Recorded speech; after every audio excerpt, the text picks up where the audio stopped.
KBS 일라디오 경제쇼 진행의 성기영 아나운서입니다.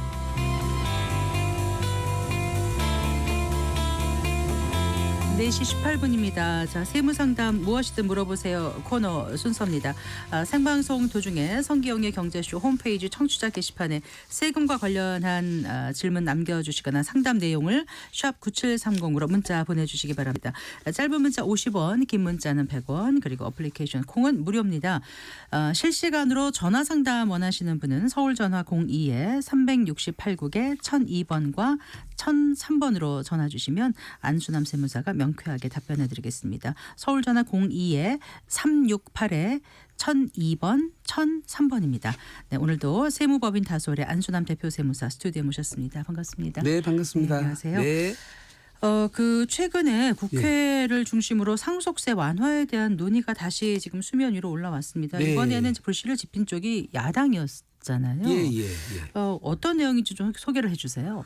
그러니까 지금 정부 안 자체가 네. 공제를 좀 늘려주고 네. 세율을 좀 낮춰주고 네. 또 기업들한테 승계가 좀 방해가 되고 있는 최대주주 네. 할증평가를 폐지해주고 이 큰 네. 틀 세 가지거든요. 네. 근데 지금 그런데 이제 야당 쪽에서는 공제액을 늘리는 것에 대해서는 공감을 하는 것 같아요. 네. 근데 이제 그것도 정부 안하고는 조금 달라요. 정부 안은 자녀 공제를 5천만에서 5억을 5억 늘려주자는 원으로. 건 네. 아닌데 지금 이제 민주당 안은 이제 배우자 공제를 기초적으로 기본적으로 5억 정도 늘려주고 네. 일괄 공제를 지금 현재 있는 5억을 3억 정도 늘려서 네. 기본을 10억에서 18억 정도로 늘려주는 것이 좀 중산층을 이렇게 하는 네. 거 아니냐 하고 뭐 세율 낮추는 거는 네. 부자 감세라고 보여지기 때문에 그거는 세율은 손을 안 댈 것처럼 그러니까 이해를 상속세 합니다. 최고세율을 50%에서 40%로 낮추자는 게 네, 지난해 네. 정부가 마련한 네, 말은 안이었는데 아닌데 그건 동의할 수 없다는 동의할 거죠 수 이제. 없다. 네. 예, 그래서 어떻게 이제 결론이 나든 간에 우선 하나라도 좀 해결을 해줬으면 좋겠는데 네.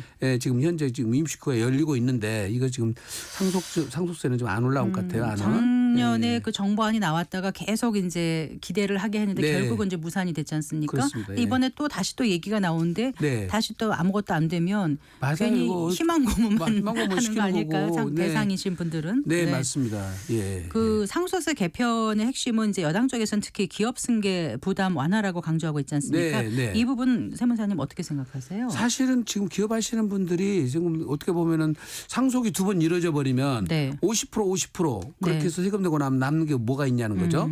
그러니까 지금 3대를 못 간다는 게 지금 우리나라 세제 체계에서는 네. 예, 그렇게 지금 바라보고 있어서 네. 중소기업들은 사실 심각하죠.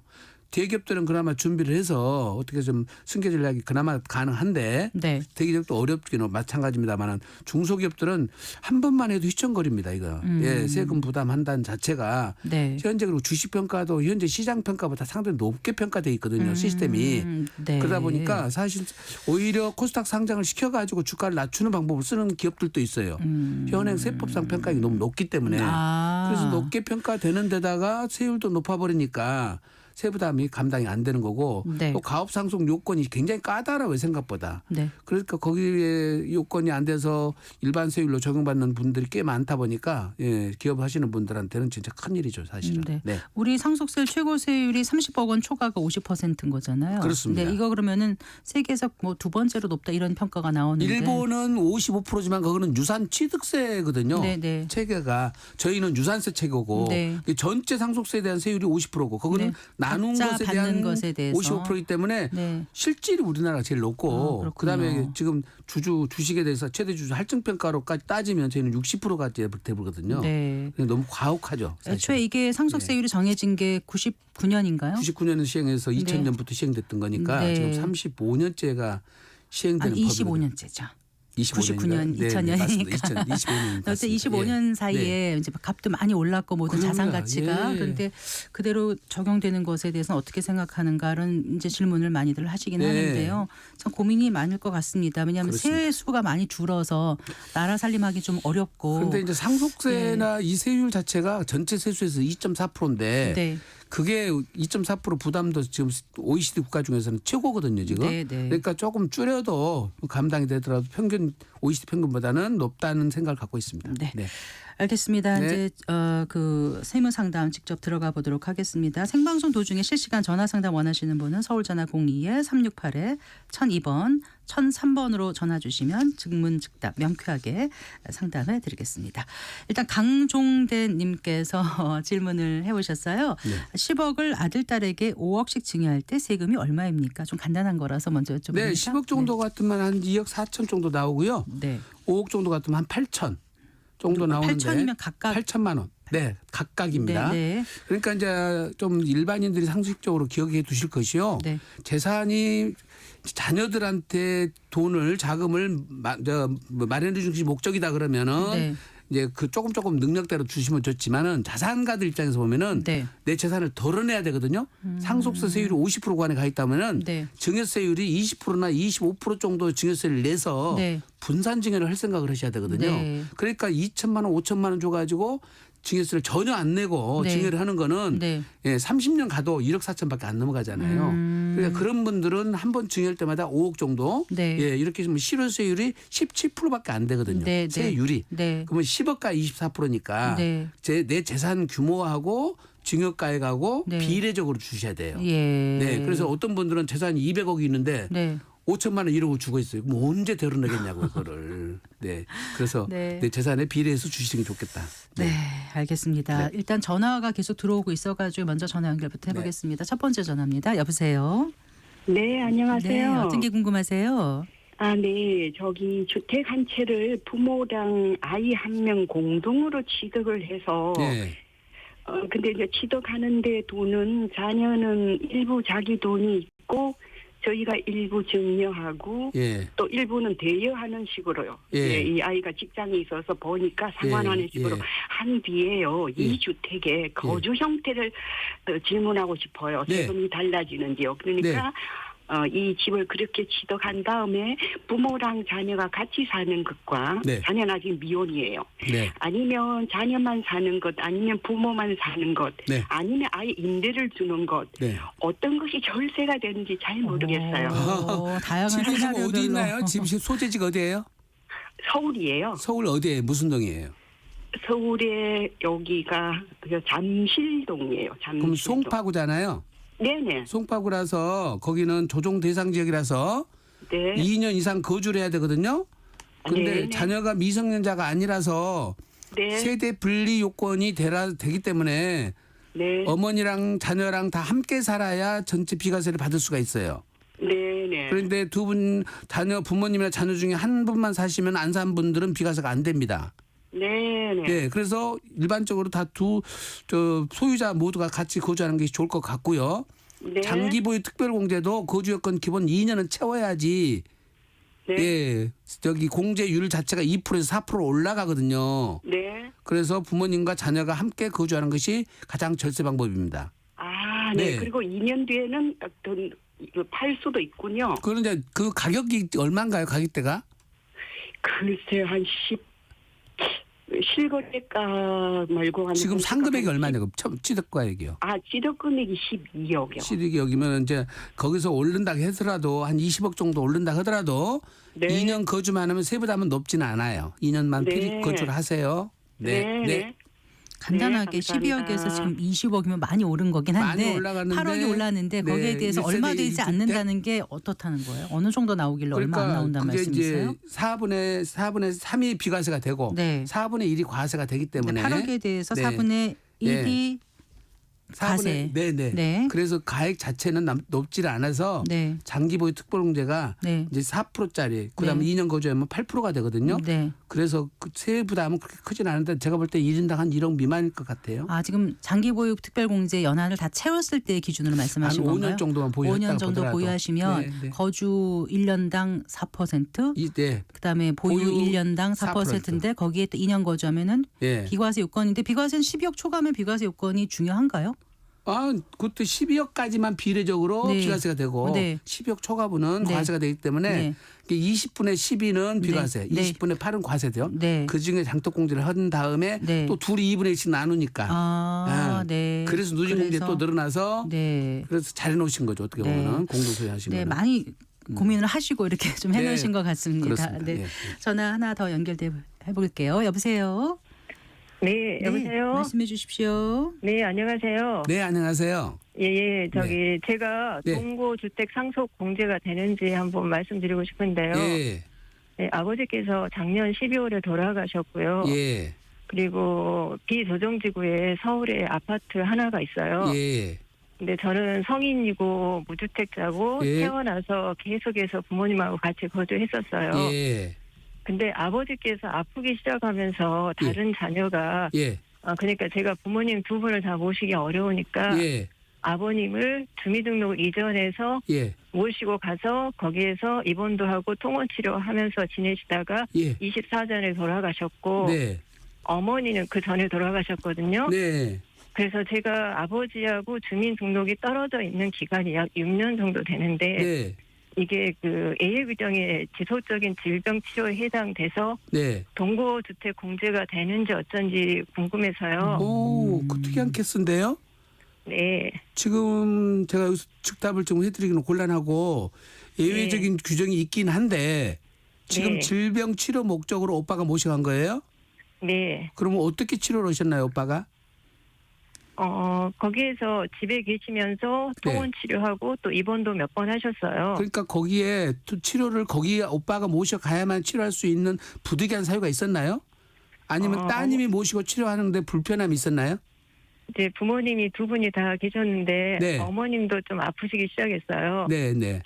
그래서 아버님도 아프셨고 아버지는 그 전부터 아프셨고 어머니가 네. 또 아프시기 시작해서 제가 두 분 다 모시기 어려워서 어쨌든 그 상황은 그거는 법에서 허용하는 범위는 아닐 것 같긴 해요. 혹시라도요. 네. 만약에 이제 뭐 경도 인지장애라든가 네. 이게 발전돼서 치매로 이어진다든가 해서 네. 두 분을 모시기 어려워서 네, 어떤 네. 질병 진단 같은 게 있었더라면 네. 그거는 인정받을 수 있지 글쎄 않나요? 말이에요. 사례가 이게 특이한 사례라서 제가 이것이 된다 안 된다고 딱 답변 드리기는 곤란하고 예, 제가 네. 전화번호를 제가 확인해 가지고 예, 네네. 방송 끝나면 개인적으로 그런 답변을 드릴게요. 네. 예, 감사합니다. 이게 좀 네. 복잡한 상담이라서 네, 네. 다른 분들 네. 위해서 일단 네. 이분 전화는 정확히 끊도록 상담을 해드려서요. 하겠습니다. 네, 네, 그래요. 차분한 상담 예. 드리겠습니다. 예. 다른 상담 들어온 것도 소개를 해드리겠습니다. 닉네임 GN670님께서 이런 사연 주셨습니다. 현금의 증여 한도와 세율을 알려주십시오. 그리고 현금 증여를 하려는데 이 경우에 부동산 증여와 합산 과세가 되나요? 또한 부동산 증여와 상속의 경우 개별 과세 되는지 합산 과세 되는지요. 또 재산 증여와 상속 시 절세 방법을 알려주십시오. 약간 좀 뭉뚱그려서 질문 주신 것 같기도 하고 네. 아주 그냥 기본적인 질문이신 것 같기도 우선 한데. 현금 네. 증여 한도는 없어요. 그러니까 이제 1억을 줬다 그러면 5천만 원 공제해서 1억 미만까지는 세율이 10%. 네. 그다음에 5억까지는 20%, 10억까지는 30%. 네. 이렇게 각각 구간별로 세율이 적용되는 것이지 네. 현금 증여 한도는 없다. 두 번째는 현금 증여를 하면서 부동산 증여가 기증여한 것이 있으면 요거는 각각 합산돼요. 네. 이게 증여에 대해서는 자산 종류별로 한 게 아니라 네. 수증자, 증여자 동일인 때는 네. 다 합산시키는 거예요. 아. 이게 증여자가 달라지면은 합산이 안 되는 거예요. 네. 그 대신 어머니 아버지는 수증자는 증여 받는 사람, 그렇습니다. 증여자는 증여 한 사람. 한 사람. 네. 근데 어머니와 아버지는 한 사람으로 봐요. 부모는. 그렇군요. 그 대신 할아버지 할머니는 어머니와 아버지 다르니까 네. 직계 존속이지만 네. 부모님이 준 것과 할아버지 준 거는 따로따로 과세를 해요. 따로. 네. 그래서 증여자를 다르게 증여를 하는 것이 그럼 할아버지가 유리한 손주한테 줄 때하고 아버지가 자녀한테 줄 때 네. 그럴 경우는 세율이 달라집니까? 그건 각각이에요. 각각이에요. 예, 구간별로 각각 적용하니까 네. 부모님 할아버지 할머니가 부동산을 준다. 그러면 증여세는 아버지가 납부를 해줘야지 네. 유리한 거죠. 네. 할아버지가 또 세금을 내주면 합산돼 버리니까. 네. 그러다음에 이제 지금 증여와 상속은 별개예요. 그렇죠. 과세 네, 체계 자체가 네, 다르니까. 네. 예, 세율은 그래서 같지만 네. 다른 그리고 거죠. 네. 상속세 절세 방법은 결국 평가에서 있으니까 내 재산이 시가에 가깝게 평가되는 자산을 갖고 있기보다는 네. 기준 시가로 평가되는 자산을 가져야 돼요. 더 유리하죠. 그렇죠. 근데 네. 아파트는 네. 거의 매매 사례가가 나오니까 시가가 네. 나오고 네. 단독주택이나 다가구 주택은 땅이라든가 안 나오니까 이런 거는, 땅은 네. 기준 시가로 나오고 가격이 높은 거는 그걸 또 감정평가는 하긴 하지만 네. 어쨌든 시가 평가가 안 되는 자산으로 보유를 바꾸는 게 좋고 네. 또 증여는 10년 단위로 합산해서 증여세 세율이 적용되니까 네. 공제가 되니까 10년 단위로 증여를 해 주셔야 돼요. 그러니까 10년까지 어떻게 달라진다고요? 이제 대표님? 2005년도에 한 번 줬으면 2015년도까지 네. 한 번 또 줘서 공제액 공제액 말씀하시는 거죠? 다르고 세율이 각각 네. 다르니까 네. 10년 단위로 한 번씩 이렇게 네. 예, 증여를 분산 증여를 하라는 뜻입니다. 네. 그렇게 해주시고 자, 성년 자녀는 그러면은 얼마까지 공제? 5천만 원이요? 5천만 원까지. 10년에. 그래서 네. 시간 분산을 시키고 네. 그다음에 수증자 분산을 시키고 네. 이렇게 나누는 것이 그리고 나머지는 이제 증여세와 증여와 상속을 또 분산시키고 아, 요게 복잡하네요. 가장 절세를 풀을 짜는 건데 이거는 구차방정식을 푸는 거라 방송에서 다 얘기할 수는 없습니다. 개인별 사정을 따라 달라지니까요. 네, 그렇군요. 네, 증여와 상속은 합산과세 되지 않는다. 어찌 보면 가끔. 당연한 건데 네. 좀 확인하시려고 아마 질문을 그렇겠죠. 네, 주신 네, 것 같습니다. 네. 이런 질문 해오신 분도 계세요. 휴대전화 끝자리 1230번님의 질문입니다. 예. 딸 결혼을 앞두고 결혼 비용 등을 통장으로 현금 이체하려고 합니다. 괜찮을까요? 네.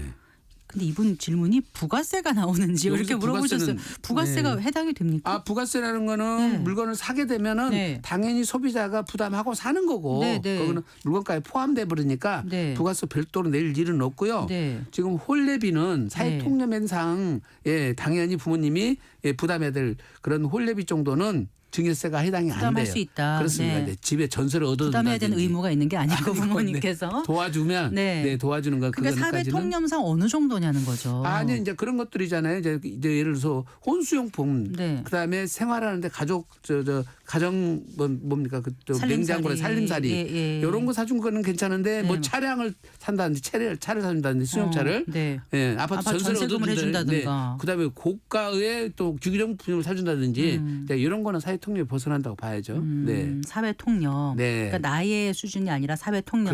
그렇습니다. 예. 그러니까 수천만 원이 넘어가면 일단 증여 대상이다. 그렇죠. 증여세 봐야죠. 대상이다. 이렇게 그렇습니다. 네. 생각하시면 될 것 네. 같습니다. 네. 어쨌든 그냥 뭐 이것저것 명세 갖춰서 뭐 소파나 무슨 밥솥을 사줬다거나 네. 뭐 이렇게 몇 가지 이렇게 기본적으로 이렇게 생활하기 위해서 필요한 그런 것들은 물품은 네. 예, 상관없습니다. 네. 알겠습니다. 네. 이번에 또 어떤 분이 어떤 사연을 보내주셨을까요? 장상규 님이시네요. 네. 이분은 지방의 저가주택 취득세를 1억에서 2억으로 완화한다고 하던데 이게 네. 언제 시행됩니까? 2002년 경제정책 방향에서 발표한 자료입니다. 이분은 자료는 이제 읽으셨는데 정확하게 시행 시점을 잘 저는 모르시나 이거 봐요. 못 봤거든요. 취득세 완화에 대해서 현재 1억으로 취득세 완화가 아니라 양도세 완화인가요? 아니면 뭐예요? 모르겠습니다. 지금 네. 지방 저가주택이라고 표현은 좀 잘못된 것 같고요. 네. 취득세는 지방만 제한된 것이 아니라 네. 지역에 상관없이 공시 가격 1억 원 이하는 아. 주택수에서 무조건 빠져요. 아, 주택 수에서 빠진다는 빠집니다. 거죠. 아, 네. 네, 네. 그래서 그거를 한 채만 제한한 것이 아니고 네. 두채, 셋째, 넷째 주택수에 제한 상관없이 모두 빠지는 거예요. 그다음에 서울 수도권도 다 포함되는 개념이에요. 이게 또 지방에 있는 저가에 대해서는 별도로 2억으로 해주는 것은 신설 규정이거든요. 아. 그거는 새로운 규정이라고 했는데 제가 이거는 규정을 못 봐서 제가 답변 드리기가 조금 아, 이번에 그러네요. 그 신설 규정을 아마 문의하신 것 네, 같기도 그런 것 같습니다. 합니다. 예, 예, 네. 예, 근데 예. 공시가 1억 이하는 지역 어디를 막론하고 주택수에서 지금 빼준다고 하셨잖아요. 네. 그러면 살 때는 주택수에 빠지고 팔 때도 주택수에서 빠지나요? 전 저것 그게 때문에 궁금해요. 인구 감소 지역에 네. 그게 이제 네. 예, 양도소득세에서 제외시켜 주거든요. 네, 일세 네. 주택 봐주는 거. 예. 그때는 한 채, 한 채. 아, 그거는 네. 집값이 인구- 올라도요 나중에. 네, 인구 감소 지역에 나온 거는 2억짜리. 네. 그거는 이제 제외시켜 준 규정이 신설돼서 있긴 있어요. 네. 그걸 말씀하시는가 봐요. 아, 그럼 네. 주택수를 완화한다는 거는 네. 주택수를 빼준다는 거는 네. 취득세에서도 빠지는 거고 네. 보유세에서도 2주택에서 빠지는 거고 그렇습니다. 양도세에서도 빠지는 네, 거고 네, 그러니까 한 번 이때 일사일주택 이런 게 비과세율도 시행될 때 빠지고. 시행 네. 완료될 때까지 그 기간 안에 맞습니다. 하면은 네. 평생 해당이 된다. 그렇습니다. 알겠습니다. 네, 요거는 2025년도 10월 말까지 아마 시행될 겁니다. 아, 이거는. 그렇군요. 네, 한시적으로 알겠습니다. 시행되는 법입니다. 이거는. 네. 네, 네, 네. 자, 부동산 세금에 관해서 궁금한 분들 생방송 저희 생방송 도중에 실시간 전화 상담 원하시면 서울 전화 02에 368국에 1002번, 1003번으로 전화 주시면 되겠습니다. 서울 전화 02에 368에 1002번, 1003번입니다. 자, 이번에는요. 그 휴대전화 끝자리 4811번 님의 질문입니다. 나이는 40대 초반이고요. 1가구 1주택입니다. 아버지께 증여를 받았는데 현재 재건축 중으로 관리 처분은 났는데 계약서는 안 적었습니다. 네. 팔고 싶어서요. 네. 내년 2월이 증여받은 지 5년째입니다. 집 주신 아버지께서 20년 넘게 보유하셨는데 세대 분리한 지는 1년이 안 됩니다. 당장 팔면 세금이 나오는지요? 약간 좀 헷갈린데 금방 알아들으셨죠? 지금 일단 관리처분 5년 났는데. 증여받은 지 5년 네. 지나서 팔아야 된다는 걸 알고 계신 것 같아요. 네. 근데 이제 기본적으로요. 네. 증여를 받아가지고 이게 네. 주택이면서 네. 1세대 1주택 비과세 요건을 충족해서 내가 비과세가 되면 네. 5년 기다릴 필요가 없어요. 어머나 그런 겁니까? 네. 그거는 내가 비과세 요건이 충족했으니까. 네. 그걸 기다릴 필요가 없는 건데 네. 관리처분이 났는데 계약서를 작성 안 했다 이 말은 지금 관리처분 났는데 분양 신청을 원래 해야 되는데 네. 분양 신청을 안 하셨다는 의미로 받아들여지거든요. 그런데 관리처분 나기 전에 분양 신청을 미리 하는데 네. 왜? 순서가 앞뒤가 안 맞으실 말씀을 하고 계세요. 네, 관리처분 전에 분양 신청을 하고 관리처분이 떨어지면은 평형이 결정되는 것이 나중에 결정된다는 뜻인데 네. 아마 조합원 분양계약서를 작성 안 했다 이 뜻 같아요. 그럼 조합원 분양계약서 작성이 안 됐으면 안 됐어도 사는 사람이 이 조합원 지위를 승계받을 수 승계받을 있나요? 수 있습니다. 그러니까 조합원 분양계약서는 나중에 작성될 거고 그다음에 이거는 조합원 입주권으로 변환이 됐어요 이미. 네. 주택이 아니에요. 네. 중요한 거는 12억 이하면은 관리처분이 나면 주택이 아닙니까? 네, 주택이 아닙니다. 사업시행 인가까지는 주택이고 예. 관리처분이 나면 주택이 나면은 아니에요. 그때는 조합원 입주권이 돼서 권리로 바뀌어버려요. 멸실이 안 돼도. 네. 그래서 양도소득세가 장기보유 특별공제가 안 되기 때문에 네. 12억이 넘어가는 주택이라면 비과세 되더라도 세금이 많아져 버려요. 큰일 납니다. 예. 그러니까 본인이 얼마에 파는가를 보셔가지고 12억이 안 넘어가면 어차피 비과세라서 네, 상관이 없어요. 없는데 네. 12억이 넘으면 네. 지금 장기보유 특별공제를 못 받거든요. 입주권에서 발생한 양도 차익은 그래서 세금 차이가 많이 나요. 그래서 중요한 건 재개발자 건축은 지금 준공 전에 팔거나 네. 준공 난 다음에 파는 것하고 세금 차이가 많이 나고 관리처분 전에 파는 것하고 관리처분 난 다음에 파는 것하고 세금 차이가 또 많이 납니다. 네, 이분은 네. 이제 얼마 정도 가액인지 안 써주셔서 정확하게 상담은 어렵겠습니다만은 언제쯤 하시는 게 그럼 이분한테 유리할까요? 현재 매도 가액을 확인하시고 네. 세무사님한테 상담 받으셔야 될 것 같아요. 잘못 판단하면 큰일 나거든요. 아, 그렇군요. 네. 알겠습니다. 네. 자, 전화 들어와 있습니다. 연결해 볼까요? 여보세요. 여보세요. 네, 어떤 게 궁금하십니까? 네, 안녕하세요. 네, 안녕하세요. 네, 안녕하세요. 네. 네, 1가구 2주택자인데요. 예. 서울에 예. 소형 빌라를 하나 예. 가지고 있고 대전에는 아파트를 가지고 있는데요. 예. 지금 이제 11월에 결혼을 해야 돼서 서울에서 살아야 하거든요. 예. 그래서 이제 신혼 청약도 하고 싶고 해가지고요. 예. 그래서 이제 대전 아파트를 정리하려고 하는데 만약에 정리를 하면 그게 이제 아파트가 빌라는 4년 됐고 매입한 지 아파트는 3년 됐는데 네. 아파트가 이제 저희가 이거 리모델링을 했기 때문에 이제 가격이 이제 오른 거예요, 조금. 네. 그래서 그거를 가격은 얼마 안 되는데 팔면 둘 중에 어느 게 더 양도 차익이 많아요? 이익금이? 서울 것이 더 많아요? 대전 것이 더 많아요? 이익금은 빌라가 더 많아요. 서울 빌라도 많아요? 빌라가. 그러면 무조건 네. 대전 것부터 먼저 처분하셔야 돼요. 아, 대전 걸 이제 네. 정리를 하면은 네. 선생님 하나 여쭤볼게요. 저기 혹시 정리를 이제 올해나 내년에 한다고 하면 예. 대전 거를 정리를 한다고 하면 네. 빌라는 요즘 서울에 소형 빌라 특공을 받을 수 있다고 그래가지고요. 특공이라뇨? 무슨 특공? 무주택자 자격. 아, 청약. 이게 할 때. 청약에서 그 청약에서 말씀이세요. 예. 세법상으로는 그건 주택수에 들어갑니다. 세법상으로. 그러면 정확하게 이거를- 궁금한 게 뭐세요? 네. 네, 예. 대전 거를 정리를 했었을 때도 네. 기간이 얼마 정도 되면 그럼 무주택자 그러면 지금 되나요? 질문하신 것이 청약에 네. 대한 것 같아요. 저희가 지금 세무 상담을 하고 있어서 아, 예. 청약에 관한 부분은 제가 잘 전문가 아니라서 아, 네, 그쪽 전문가 분한테 여쭤보셔야 될 것 예, 같습니다. 그러면 한 가지 더 여쭤볼까요? 네. 그러면 대전 거 먼저 네. 그게 늦게 샀어도 네. 뒤에 샀어도 먼저 네. 이게 그걸 먼저 이제 매도를 해야 된다는 말씀이죠? 세금을 적게 내시려면 세금. 네. 네. 양도 차익이 적은 걸 먼저 파시고 양도 차익이 많은 걸 나중에 파서서 비과세를 받으셔야 되니까. 어쨌든 이분은 2주택자면은 양도소득세 중과가 되는 건가요? 유예가 요즘은 내년까지 네. 중과세가 그럼 아니고 최대 양도소득세는 몇 %죠? 35%인가요? 최고로 45%인데 그 정도는 안 갈 것 같고요. 네. 차익으로 봐서. 예. 그다음에 지역으로 봤을 때는 네. 둘 다 중과세 대상 지역은 아니라서 네. 중과세는 걱정 안 하셔도 됩니다. 네. 일단 양도 차익이 적어야 세금이 네. 적으니까 대전 아파트가 양도 차익이 적다고 생각하시면 그걸 먼저 처분하시는 게 좋다는 게 세무사님의 판단이십니다. 이해되셨으라고 생각하고요. 다음 전화 연결해 보겠습니다. 여보세요. 네, 여보세요? 네, 말씀해 주시겠습니까? 예, 재건축 아파트를 청산하려고 하거든요. 예. 근데 아파트가 또 한 채 있어요. 예. 그래서 어느 것을 먼저 팔아야 양도세가 적게 나오는지. 앞에서 말씀드린 것처럼 기본적으로 양도 차익이 적은 것을 먼저 파시고 예, 예. 양도 차익이 많은 것을 나중에 파셔야 되는데 예. 재건축 아파트를 청산하신다 이 말은 조합원주의를 유지 안 하고 예, 예. 현금 청산 받으신다 이 말씀인가요? 예, 예. 그러면 둘 중에 차익이 적은 거를 먼저 파세요. 근데 어떤 세무사님이 네. 이게 재건축 아파트는 뭐 중과세가 되기 때문에 지금 중과세가 없는데요. 내년 5월 9일까지는. 그리고 이 재건축 아파트가 저들 부부 공동명이거든요. 네. 그리고 저들 이거 관리 처분 나온 날짜가 예. 2020년 7월 15일이고요. 관리처분 났으면 지금 입주권으로 바뀌었잖아요, 이미. 예예. 네. 그래서 그럼 현금 청산 대상이 아닌데요, 그러면?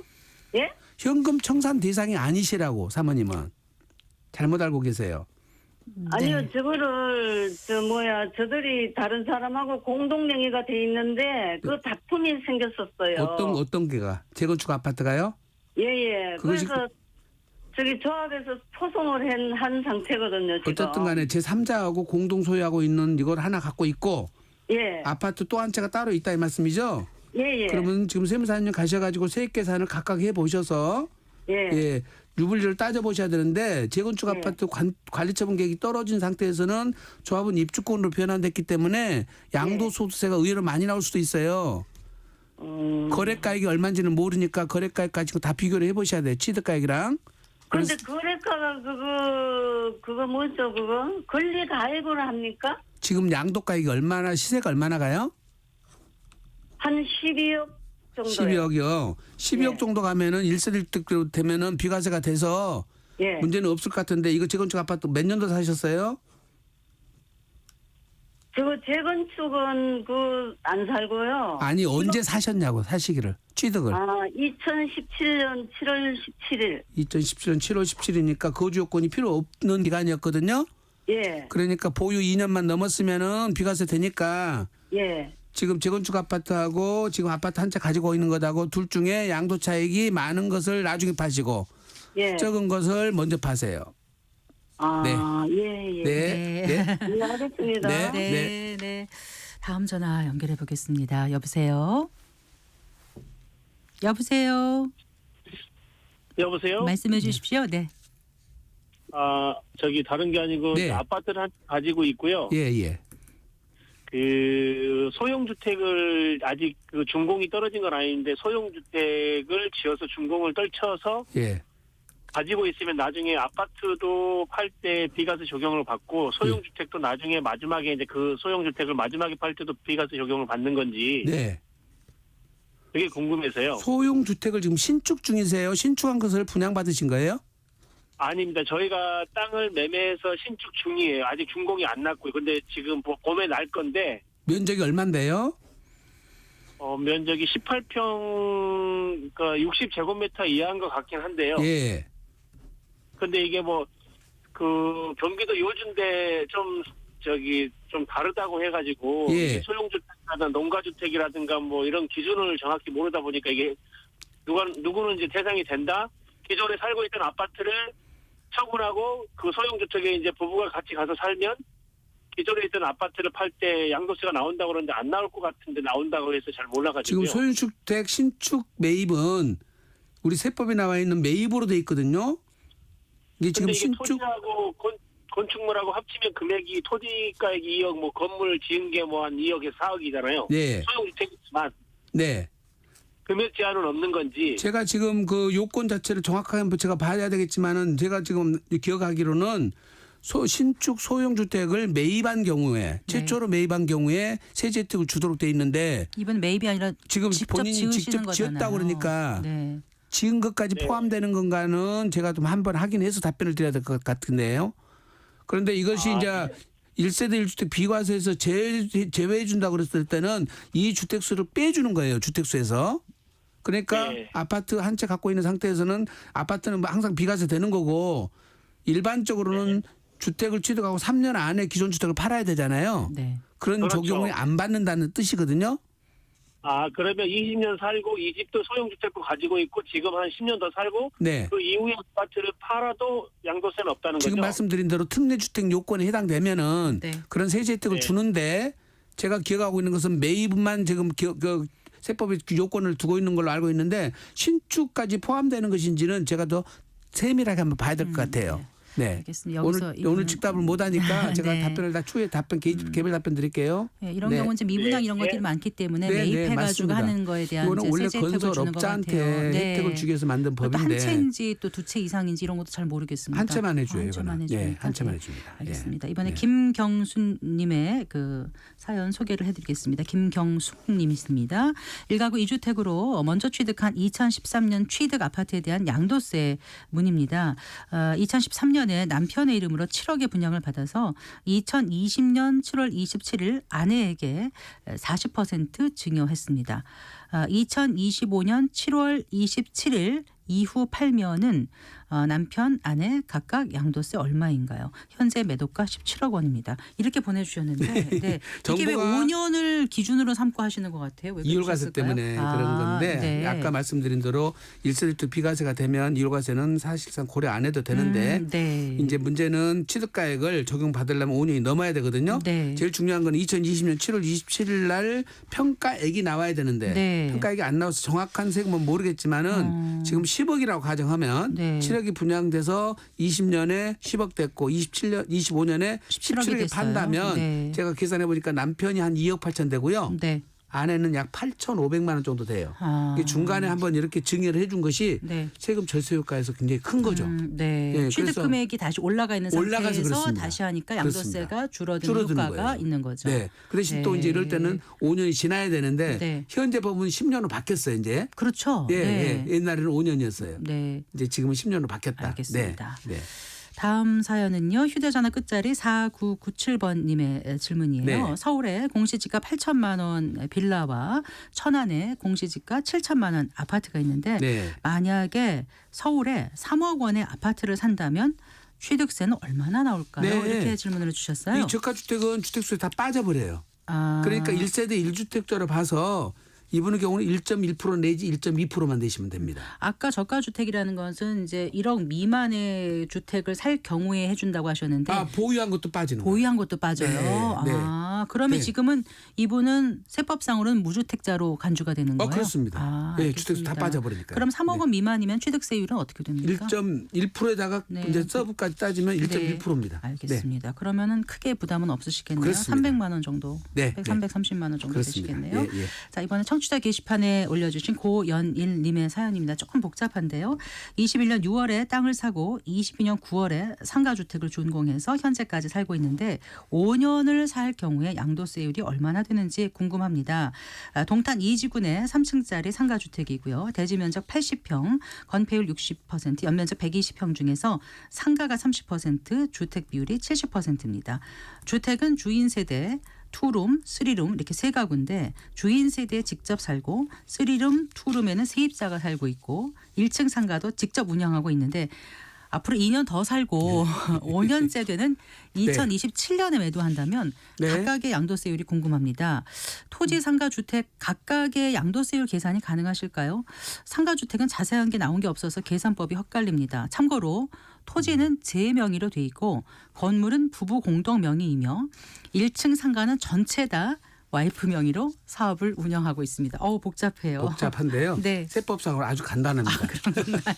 합해서 10억이 안 넘으면 네. 주택이 더 크기 때문에 네. 전체가 비과세 돼버려요. 오. 이게 뭐 살았냐 안 살았냐 따질 필요가 없어요. 네. 근데 거래가액이 12억이 넘어가면 네. 주택만 비과세가 돼요. 상가는 과세가 돼요. 네. 그러니까 여기서 12억 1,000만 원만 써도 그렇거든요.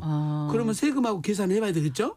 예, 12억 1,000만 원 받는 것보다는 11억 9천만 원 받는 게 유리할 수도 있잖아요. 11억 9천. 네, 네. 그래서 10억이 넘어가면 주택만 비과세가 되고 네. 상가는 비과세가 안 되니까 네. 지금 이제 지방이라서 10억이 안 넘어갈 가능성이 높아요. 그렇죠. 투룸, 쓰리룸 세 가구니까. 네, 만약에 예. 이제 장기보유 10억이 넘어서 장기보유 특별공제를 이제 2년 거주 요건이 필요로 하면 자기가 사는 부분만 된 것이 아니라 전체가 다 거주 요건을 충족한 걸 봐줍니다. 그거는. 네. 하나 더 여쭤볼게요. 휴대전화 네. 끝자리 0404번님의 질문입니다. 부부간의 증여는 6억 원까지 비과세인 줄 알고 있는데 9억 원까지 비과세라고 어떤 방송에서 들었습니다. 실제 부부간의 증여는 아직까지 안 바뀌었습니다. 얼마가 맞습니까? 네. 이렇게 물어보셨어요. 아직까지 6억입니다. 6억인데 궁금한 거는요. 네. 남편이 부인한테 6억을 줬어요. 네. 그래서 이제 10년간 네. 6억이 됐어요. 예. 그럼 그 사이에 부인이 남편한테 거꾸로 주는 거는 네. 합산이 돼요? 따로요? 따로따로예요. 따로따로요. 네, 남편은 부동산 주고 아내는 현금 줄 수 있잖아요. 그러니까 둘이 합해서가 네, 아니라 아니에요. 각각입니다. 네. 네. 알겠습니다. 네. 오늘도 긴 시간 수고 많으셨습니다. 네, 고맙습니다. 감사합니다. 네, 네. 세무법인 다솔의 안순남 대표 세무사와 함께했습니다. 세무상담 무엇이든 물어보세요. 마칠 시간입니다. 아쉽게도 저희 세무상담 한 달에 한 번씩 보내드리는 거 알고 계시죠? 안순남 세무사 함께하는 세무상담 코너 3월 20일 목요일에 찾아뵙겠습니다. 세금 관련해서 궁금한 내용 있으신 분들은 성기영의 경제쇼 홈페이지 청취자 게시판에 질문 남겨주시거나 짧은 문자 50원, 긴 문자 100원이 드는 샵 9730으로 상담 내용 문자 보내주시기 바랍니다. 네, 마칠 시간입니다. 성기영의 경제쇼 오늘 순서 여기까지입니다. 아나운서 성기영이었습니다. 고맙습니다.